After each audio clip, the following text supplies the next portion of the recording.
পিতৃ মাতৃ বন্দনা যেটো স্পেশাল লিভ অসম চৰকাৰ কৰ্মচাৰীসকলে ইতিমধ্যে লাভ কৰিছে ইয়াৰ এটা নিৰ্দিষ্ট প্ৰচেছ আছে প্ৰচেছটো কৰি পেলাই আপোনালোকে হয়তো ছুটি লৈছে বা উপভোগ কৰিছে কিন্তু এই ছুটি উপভোগ কৰোঁতে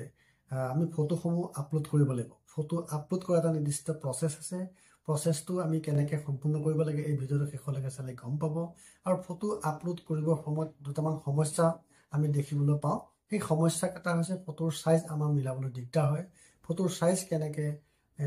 সৰু কৰে ইয়াৰ যেটো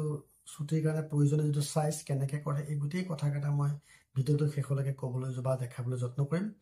সো ভিডিঅ'টো আপোনালোকে শেষলৈকে চালে গোটেই প্ৰচেছটো বুজি পাব তেন্তে আহকচোন দেৰি নকৰি প্ৰথমতে আপোনালোকে ইমেজ ৰিচাইজাৰটো 5 MB বুলি গুগল ক্ৰমত যাব গৈ পেলাই আপোনালোকে নিজৰ সেই ফটো কেটা নিজৰ সাইজত বনাই ল'ব প্ৰথম বনাই লোৱাৰ পিছত আপোনালোকে ফাইলত জমা কৰি ৰাখিব জমা কৰি ৰখাৰ পিছত আপোনালোকে যেটো নম্বৰ দি পেলাই ৰেজিষ্ট্ৰেচন কৰিছিলে সেই নম্বৰটো দি পেলাই আপোনালোকে পুনৰ লগইন কৰিব লগইন কৰোতে OTP দি পেলাই লগইন কৰিব লাগিব লগইন একবাৰ হৈ যোৱাৰ পিছত আপোনালোকে দেখিছে লগইন ইতিমধ্যে হৈ গৈছে নেটৱৰ্ক কাৰণে অলপ ইস্যু আহিছে সো লগইন হোৱাৰ পিছত আপোনালোকে সেই ইন্টাৰফেসটো পাই যাব ইন্টাৰফেসটো পোৱাৰ পিছত আপোনালোকে এটো আমাক বৰ্তমান নালাগে এপ্লাই ফৰ লিভ ইয়াত দেখিছে ডিটেইলছ জেনাৰেট যেটা দেখিছে ইয়াতে আপোনালোকে জেনাৰেট বুলি ক'লে হেটো আমাৰ দৰকাৰ নাই ইয়াত দেখিছে upload signed leave application upload name এনেকৈ দিয়া আছে গতিকে আপোনালোকে নিজৰ য'ত ফাইলত জমা কৰি ৰাখিছে ফটোখন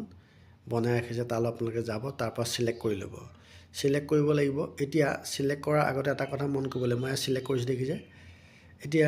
সিলেক্ট কৰাৰ আগতে তলত লিখা আছে কিমান সাইজত দিব লাগিব 5 MB তলত হ'ব লাগিব ফটোখন অৱশ্যে এটা কথা মন কৰিব যে যিখন আপোনালোকৰ এইটো 5 MB এটো ডাইমেনশনটো দিয়া আছে 1200 × 900 বুলিকে